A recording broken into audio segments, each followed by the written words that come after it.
हाय नमस्कार, श्री स्वामी समर्थ सगळ्यांना। झाली आमचे रक्षाबंधन। मोठी बहीण गेली त्या घरी,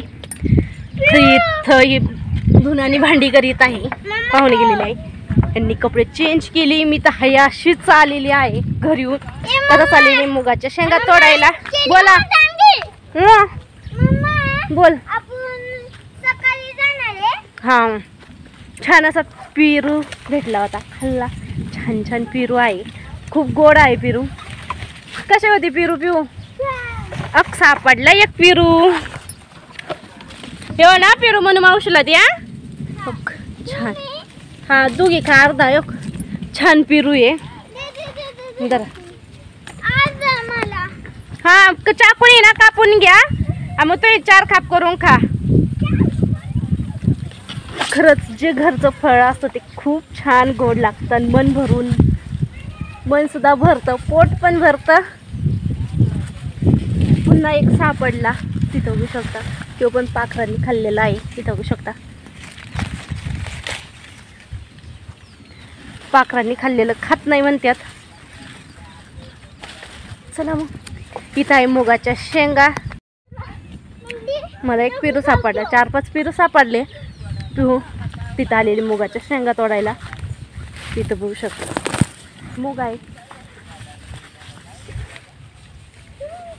शेंगा वाळल्यात, तोडायच्या आहे। पिऊस दिला म्हणलं चला आपण पण तोडू। त्यामध्ये पेरू खायची, मग तोडू। खाती का? बैल गाय कालवडीचं गोठा आहे, खाली पाण्याची टाकी वगैरे आहे इकडं। चला मग शेंगा तोडायला। इथं बघू शकता एवढंसं पेरूचं झाड आहे, खूप गोड आहे। खूप असं पेरू आलेलं आहे, ते लढलेलं आहे फळांनी। तर छान असं ऊन वगैरे नाही, आता वाजलेले आहे, ती वाजल्यात ग म्हणून 14:06 म्हणजे 2 वाजलेले आहे। 2 वाजून 10 मिनिटं झालेली आहे। अजिबात ऊन वगैरे नाही, त्यामुळे छान वाटतं कामाला वगैरेला। नाही तर ऊन असतं, अजिबात उन्हात येऊशी वाटलं नसतं। चला मग बाय। पाऊस यायला लागलेला आहे, तर म्हणलं ज्या वाळल्यात शेंगा त्या तोडावा। तशा आहे एवढासा मूग, घमेलं भरत एवढंच एक वाळलेलं आहे काकरी अशी, बाकी काहीच नाही। चला मग मी शेंगा तोडून घेते अशा। छान छान पाऊस आहे का, छान असा पाऊस पण यायला लागलेला आहे। आभाळ आलेला आहे, छान असं वातावरण फ्रेश असं करमायजोगं, चहूबाजूने हिरवंगार असं छान वाटतंय। माझ्या मुगाच्या शेंगा तोडून झाल्या, त्यानंतर खूप पाऊस आला। त्यानंतर कपडे वगैरे चेंज केले, पावसाचं मुगाच्या शेंगा तोडल्या, कारण की वाळल्या होत्या त्यामुळे। एवढा पाऊस नव्हता येत, पण आता जास्त वाढलेला। आता मी चाललेलं घर बघायला, पिऊस तिथं चाललो होतं बंगला बघायला। तर व्हिडिओ शॉर्ट आहे, 3 कोंबडी आहे, 3च कोंबड्या राहिले। हा, चाललेलं घर बघायला। चला मग तिकडं, हा तिकडं मसले कोंबड्या आहे, इकडं कोंबड्या। हा, आमची लाडू बाई कुठं गेल्या? चरायला गेल्या बाकीच्या। हिला लय प्रश्न पडत त्यांना, नुसते आपल्यापेक्षा जास्त।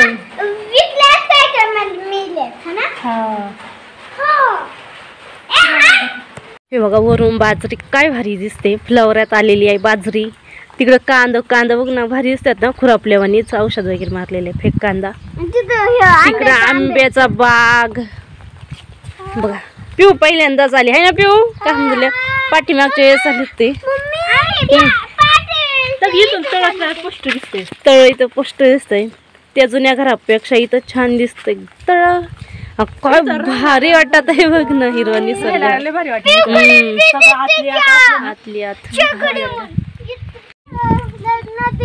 बघ ना वरती, इकडे बघ, मी इकडे या घराच्या तिकडे नदी आहे। ही नदी आहे, तिकडं पाणती नदी, इकडं तळ, चहू बाजूनी असं डोंगर वगैरे आहे। प्रत्येक जण आपापल्या सोयीनुसार शेतामध्येच घर बांधलेलं आहे, भारी दिसतंय। हा नानाचा बंगला पण भारी दिसतोय जुना। हा, हे बघा परिसर। चला मग, कसा वाटला व्हिडिओ नक्की सांगा, परिसर वगैरे बघा। आम्ही आलेलो घर बघायला वरती, असं हलकासा पाऊस येत आहे। नाश्ता केला, भारी दिसत आहे। आम्ही आलेलो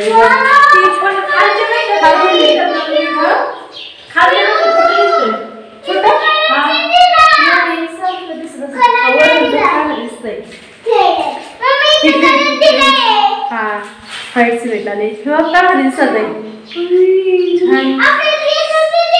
मधून भारी दिसतंय. हा एक बेड पिऊ सिटी पहिल्यांदाच आली आहे पिऊ ना. तिथं टॉयलेट बाथरूम आहे प्लॅस्टर सामान वगैरे आहे सगळं. तळा बघा का भारी दिसतंय तळ बघ.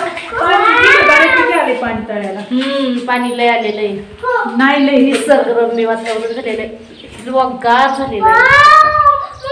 इकडे बघ ना इकडे समोर बघ ना तिरकी इकडं तळ आहे ते तिकडे हे पांढरं ते काय बघ ना. तिला आल्यापासून दिसलीच नाही नदी. मोठी नदी आहे नदीच्या काठी बसलेलं हे माझं माहेर आहे. हा नसं आता वरती जाऊन आहे 3ऱ्या मजल्यावरती. पाऊस येतोय मोराचा आवाज येत आहे. छान झाले आता वरती हळू